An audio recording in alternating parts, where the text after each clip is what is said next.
Hey everybody, move the microphone up. Here's the microphone. Can I put the microphone up in studio mode? Yeah, hold on a second. Don't touch your computer. Don't touch your mouse. Hold on, I'm gonna put you on pause. I'm on the blue Snowball ice. Actually, you might be able to read what it says there. Can you read that? I think it says Snowball Ice, ICE. It's the blue Snowball Ice. Of course, they come in chrome, white, and I think red. This by far is my favorite. It's the one I use every morning for the church videos, but I have it tilted down up underneath my face. I actually have the decibels cranked up to 1.6. When I'm talking, unless I get really close, then it's going up into the red zone. On the red zone. You've heard of the twilight zone. This is the red zone. Yeah. But from about 8 inches away, it's perfect. It's okay if you hit the red zone every once in a while. I'm trying to watch the camera, not myself on the... When I'm looking over here, I'm looking at the screen. Part of my 32-inch screen that's got OBS Studio on it. Thanks for the picture. Thanks for the picture, Angel. This is the most recent picture from St. Augustine. I told you about him, right? St. Augustine. I think it's the oldest city in the United States. It's where Ponce de Leon landed from Spain, even before the Mayflower, I think. From what I remember going to the Wax Museum in Miami on our field trip at 5th or 6th grade, that's what I remember. You go to each of the scenes walking through the Wax Museum, and you'd push a button, and all these figures would be made out of wax. They looked pretty real. And that was way before Disney. And of course, on the TV is a movie called The Gorgon. It's about the statue that comes alive and murders people. It's got the guy that starred in Star Wars and Planet of the Apes. What was his name? English actor. The Gorgon. Yeah, the statue just claimed its first victim. Thanks for the picture, Angel. You can see the date and time. Actually, you can see, October 11th, Wednesday, 10:30 a.m. It just doesn't have the year. The year is 2023, of course. But if you're watching this in 2030, you may not know what year it is. Well, I'm not outside for this reason. It had been raining, and it's a light rain. So I was going to try it. I was going to try to do the outside thing. Actually, you can't. I'm trying to show you, and I'm not even on that screen. Now we are. I went outside next to my chair with my towel, and I could see on top of, under the tree was dry, but on stuff that was out from around the tree, it was wet. So when I got to my chair, I'm like, well, I can do this. And then on top of the garbage can where I set my camera, there was a stinging ant crawling around. So of course I went to, I'm like, well, I have to go get a can of spray now. And it was looking gray out, kind of like this here. Except with she's got the pretty rays of the sun coming through. Remember, that's God's grace being manifested to where we can see it. Let me put this out here. God's grace being manifested where we can see it. We were talking about the Army outside, and I guess we'll continue to talk about that. And just by chance, I found this book. This is from 1970. Uncle Johnny graduated in 1973 and entered the Army in 1973, right after he graduated, same as me. I went 77. 2 weeks after I graduated, I was there.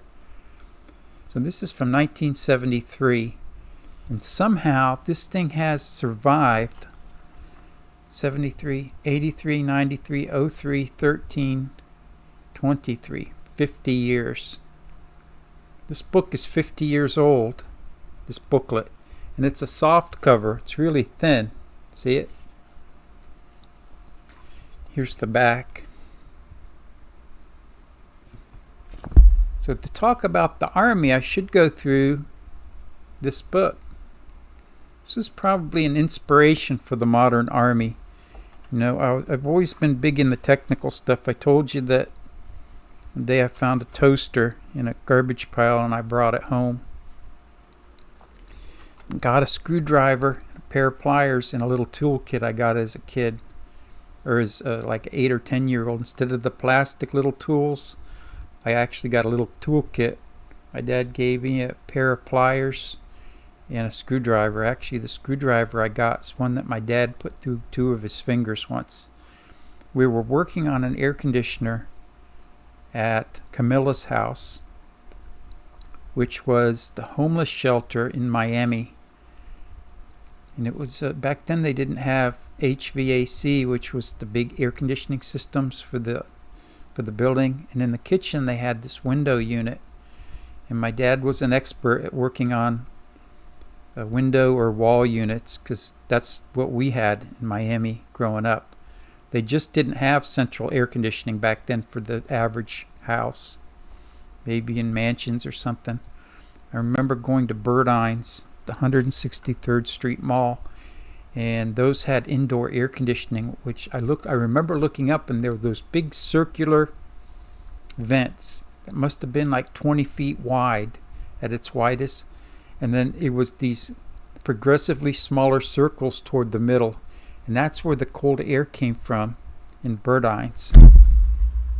163rd Street Mall was an open air mall, which later they put, it had a center walkway with stores on both sides, but the top was open to the sky. Later on they enclosed it with like a tarp or a cover, kind of like the football stadiums. But it was open air when I was growing up. And so in the 60s they actually had malls. So my dad was working on the air conditioner in the Camilla's house, and he was pushing on a screw with his hand behind it, and he slipped, and the screwdriver went through 2 of his fingers, like completely through them, like toward the middle. And of course my dad had to call quits to what he was doing. I guess it hurt him. I don't think it broke any bones, but I remember him driving. He wrapped it in a rag, and we drove to North Shore Hospital, where I sat with my dad when he was looked at. I think they just wrapped up his fingers, gave him antibiotics is all they did. Let me put you on pause and see who just texted me. Don't go anywhere. It was a text from the electric company. I worry that if I go into the hospital or something, my mortgage will be late, my electric bill won't be paid, and so with my credit cards. So I started to set things up on auto pay, electric and my mortgage. And when I did my credit card, what they did is they wouldn't give you an auto pay before the due date, which means that it's 28 days without interest if you pay it off.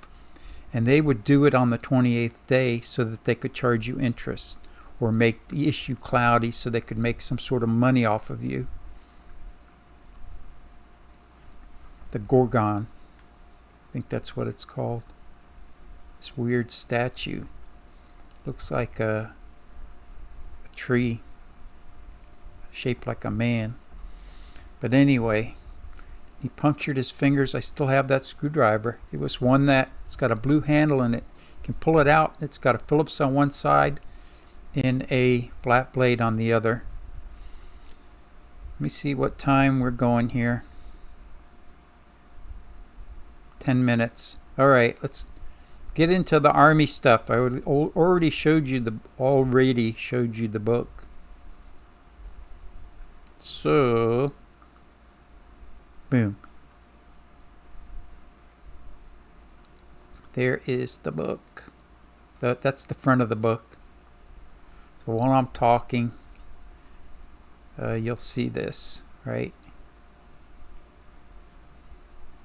I can kind of watch what I'm doing on the computer at the same time. If I can get this to go a little bit bigger, maybe. What do you think?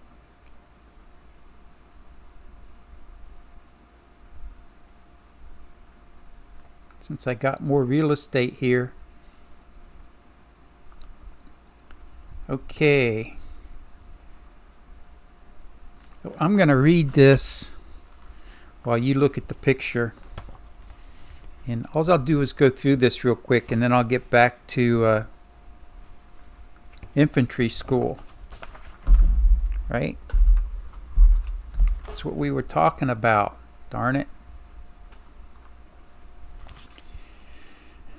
The American soldier, he gave birth to a nation with his very hands and heart. Let me start again. The American soldier, he gave birth to a nation. With his very hands and heart, he gave life to an ideal that men had dreamed of for thousands of years.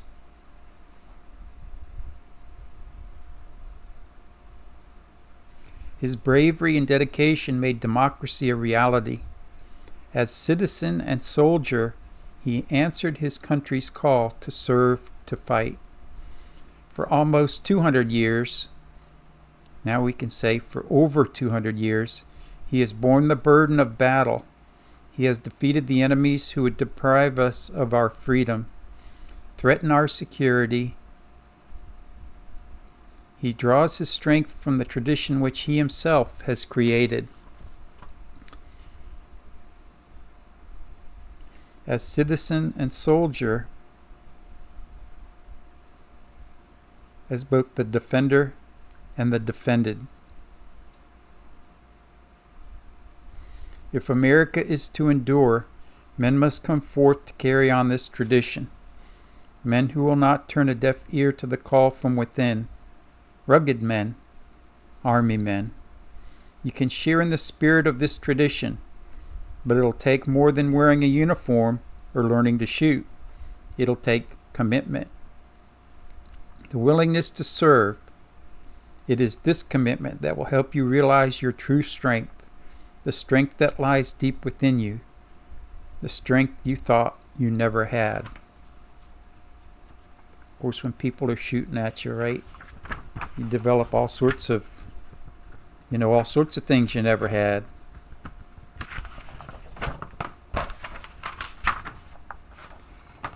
Okay. The first one is, that's World War I on the left and World War II on the right, and a yellow Labrador down at their feet. And that's what I just read. This is the infantry. The infantry is the first part. Infantry, the measure of an army, the measure of a man, where you learn to face the greatest challenge of all, yourself. Infantry, where the battles are fought and decided. To prove yourself here is to prove yourself anywhere. Infantry, an American tradition 2 centuries old. Before there was a United States, there was a foot soldier, his courage proven at the point and thrust of battle. Just a century ago, it took an entire company of men to do the job of one modern infantryman. The tools of his proud trade are the most advanced known to man. It's an army his father would never recognize. The infantry is made up of many men, doing many vital jobs, in the defense of their country and their freedom. I don't know who wrote this, but they didn't know much about English grammar. As an infantryman, you will have the pride of knowing that all other elements of the United States Army have but one purpose: to support you. That's the infantry, the backbone of the Army. Yes, the infantry is the backbone. All other departments support the infantry. It's like patrolmen at police departments. All other departments within a police or sheriff's department supports the patrol function, because that's where the bullets and the beans meet. That's where the battles are fought and won, on the street level. And the same for the infantry. And if you look at this picture,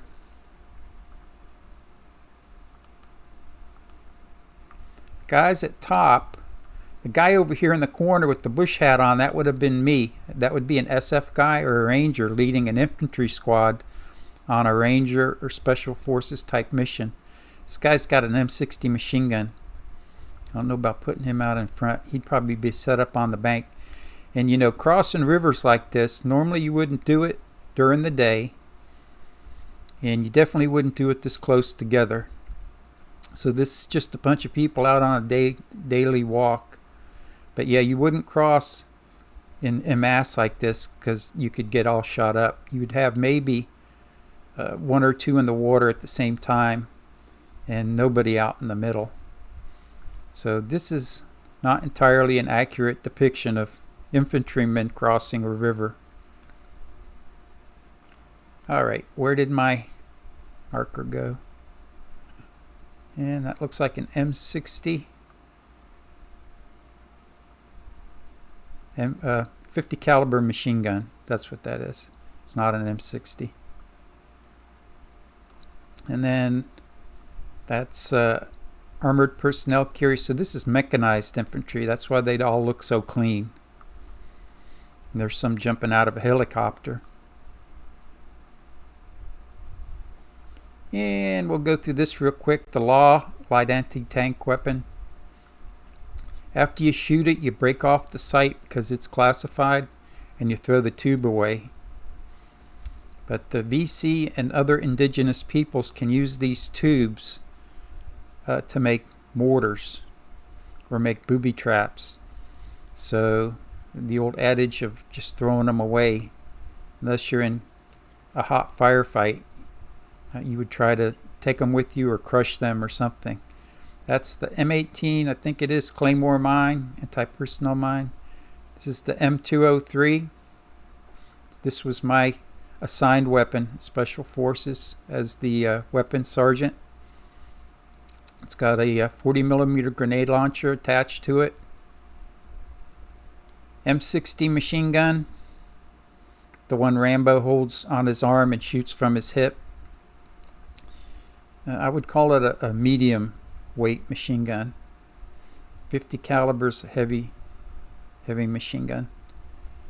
M1911, yep, that's what we used when I was there too. They didn't have the M9 Beretta yet, so that's what I was trained in, given to use.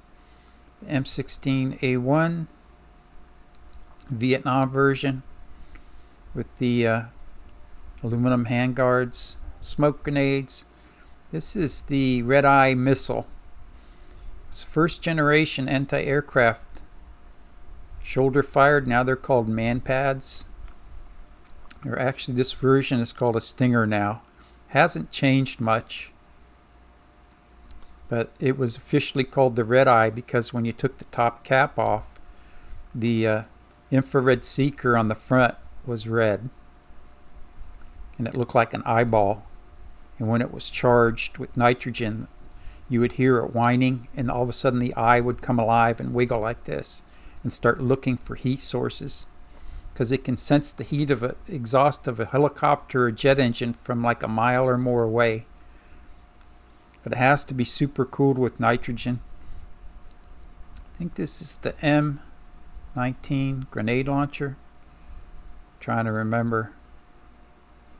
This shoots the same grenades that the M203 shoots. It's an anti-tank mine, and I think that's an M16 anti-personnel mine with its 3 little tiny feather triggers on the top. You would plant that in the ground. If somebody stepped on it and broke one of those tips, it would explode. I think they called them bouncing betties, because when it exploded, it would pop up and explode in your face. So they were called the bouncing betty.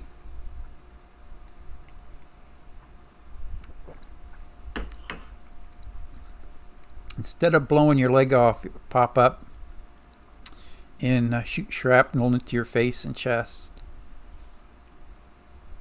Let's see what else here. Airborne school. All right. That's what's coming next after infantry school.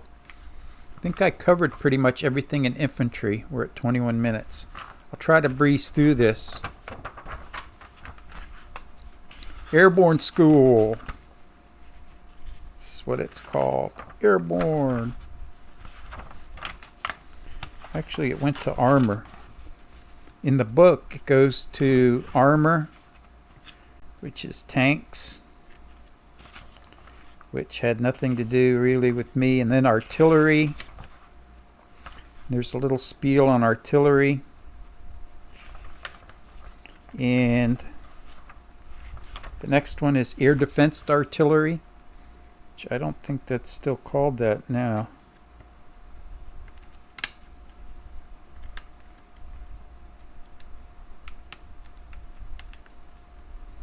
If I can ever get these pages apart. And combat engineers. But we're looking for airborne, doggone it. Here it is. Okay. Airborne. I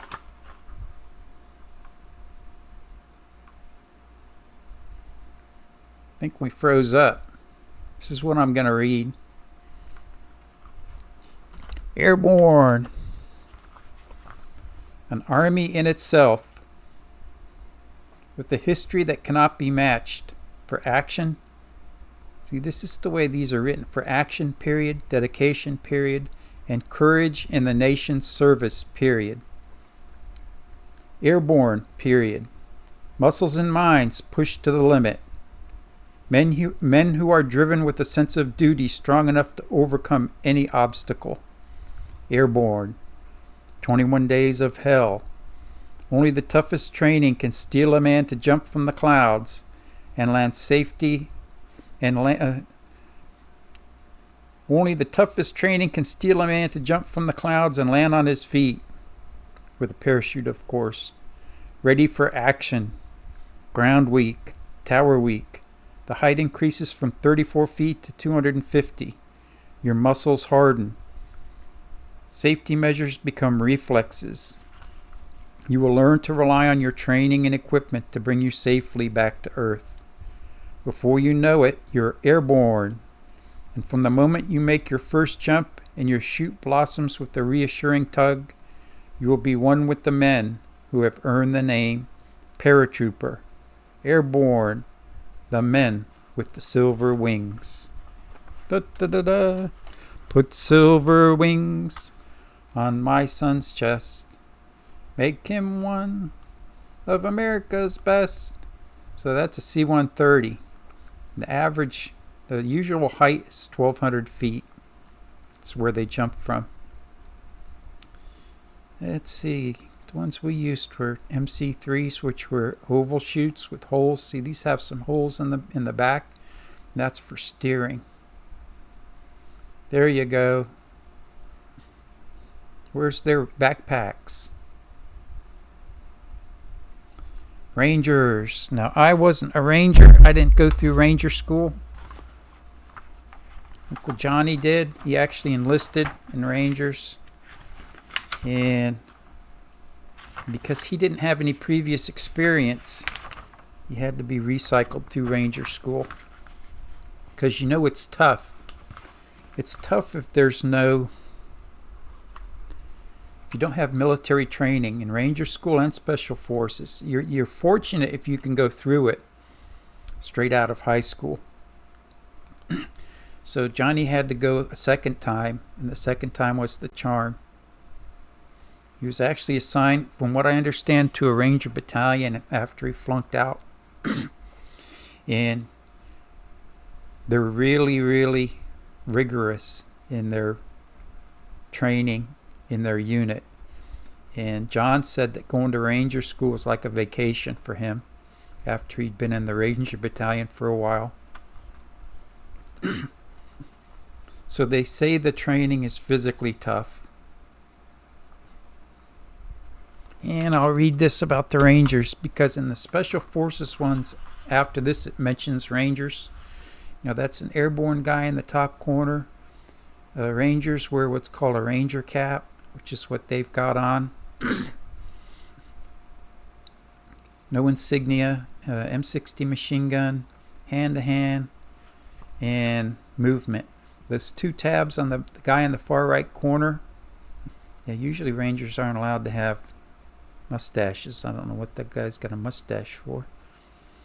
And the bottom picture right here, those two tabs in the back of his hat are a little glow-in-the-dark material that you sew onto the back of your hat, because they're out. Most of Rangers and Special Forces move mostly at night because you're in small units and it's too risky to move during the day. And most of the time you would move when it's pitch black out, and the only way you could see the person in front of you were those two glow-in-the-dark tabs. So this is what it says. Rangers, founded in 1756 by Major Robert Rogers. His standing orders are still basic today. Have your musket clean as a whistle, hatchet scoured, 60 rounds of powder and ball, and be ready to march at a minute's warning. Rangers, men who have met the test of the toughest training the Army has to offer. In Ranger training, you will learn what it's like to have 16 hours of sleep in 6 days, to march through swamps and over dunes with an empty stomach, to scale icy cliffs in freezing winds, and then to sleep in the pouring rain. You must learn to survive and fight under the most extreme conditions, for it will then become your job to teach others, to train infantrymen to carry out Ranger-type missions, to lead them on dangerous assignments deep into unfamiliar territory. Only after you have successfully completed your training will you have earned the right to wear the Ranger flash over your shoulder patch, the mark of a man.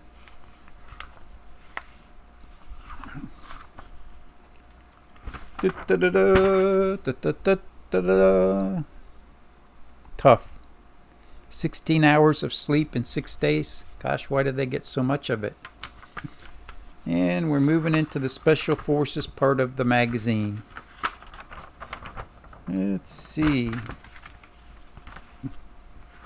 And this is actually the end of the magazine after Special Forces, because it's the creme de la creme, the pinnacle of military development.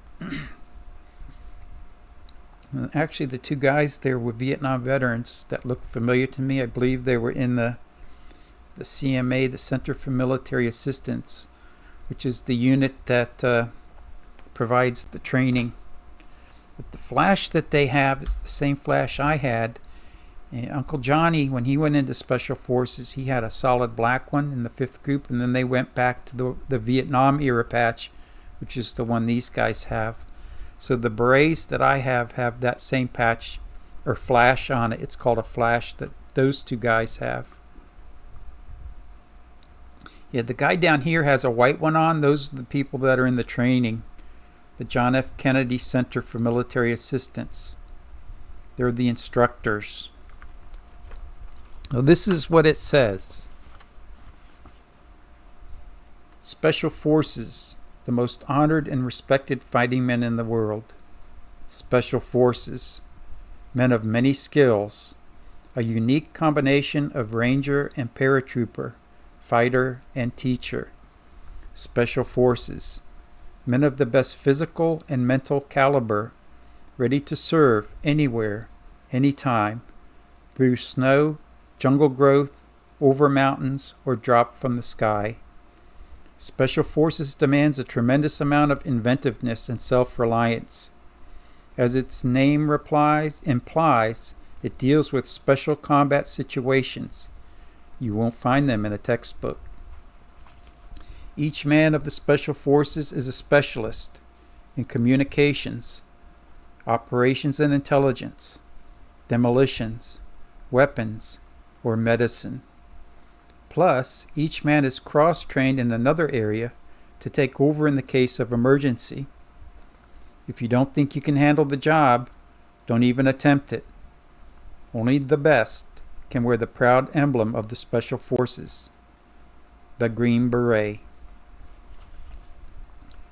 Today's Army wants you to join. And on the bottom it says Special Forces Training at Fort Bragg, North Carolina. United States Government Printing Office, 1973. So this was the year Uncle Johnny enlisted, so a recruiter gave him this. And it's still survived to this day, so that's exactly 50 years ago this year, 2023. Rappelling from a helicopter, scuba. On this picture, you got the radio generator. I was a weapons sergeant, heavy and light. I trained in just about every military weapon from World War I onward, and I was proficient in taking them apart, putting them back together, repairing them, and shooting them. Submachine guns, long guns, 105 millimeter recoilless rifle, which is the largest rifled weapon considered a gun or a rifle. It's big, 105 millimeters. So this is the surgery kit. Our medics were considered the best doctors there were, operating without a license. I've seen them take out things that were impaled in people, perform minor operations, and sew everybody back up. I saw one once sew up a guy with a parachute, with a piece of parachute cord, the strings that are inside of it. This was all the radio equipment that I trained in. The one on the far right here, this was the newest one, the ANPVR5 or something like that. And the one on the left used crystals, and you had to put crystals in it, and that's the one that hooked to this generator. Vietnam era stuff here, and this was post-Vietnam and afterwards. The small radio is the FM transmitter, frequency modulation for voice, and this one was Morse code. And this little kit down at the bottom was the Morse code generator, because you had to send what was called microbursts so that they couldn't find you in a radio frequency directional finder. This is a halo rig with oxygen mask, altimeter, and scuba equipment, M16A1, and this is a small rucksack. Ours were twice that size. And we never carried like a rolled bed mat. And rappelling gear. And you got the scuba guy rappelling, small boat operations. You wouldn't want to get caught dead out in a boat in the daytime like this, like these people, because you'd be shot down in a second. Now, this is at the Gabriel demonstration team, where citizens could come and they'd put on a demonstration of the Special Forces, Special Forces abilities. And in the beginning of the movie of the Green Berets with John Wayne, it's the Gabriel demonstration team that you see. And that's what this guy would be doing here, showing members of the public the capabilities. There's a halo drop. I don't see any combat equipment on them. And combat medic in Vietnam delivering babies. Well, that's about it, everybody. Let me see what time we got. 35 minutes. My gosh, we better go. So if your kid, but sometimes you have a child and they show some sort of interest in the military, they want to play with G.I. Joes or little green army men, it could be. You know, my grandfather was in World War I in the infantry. My father was in World War II in intelligence. I think actually the Army Air Corps, because the Army and the Air Force were the same. And our uncle was in the OSS, Office of Strategic Services, Uncle Frank, and he was parachuted into Belgium behind enemy lines. And if you would get him drunk, he would tell you stories of how he would kill Germans because they hated their guts. Uncle Frank was his name. And Uncle Ernie, my dad's two brothers, Frank and Ernie, he was a ranger and was bayoneted in Italy and taken prisoner. He was a prisoner of war in a German concentration camp. And according to Uncle Johnny, he escaped twice and they recaptured him. But he was never right the rest of his life. He became a school teacher in Charlotte, North Carolina. Had lung problems from being bayoneted. And he just died a few years back. He was the last of the surviving children, I believe. And my dad had a sister, Irene. And I'm not quite sure what happened with Irene. Some of the old pictures that you'll see that I have when you get them, it'll have Irene in there. All right, that's it for today, everybody.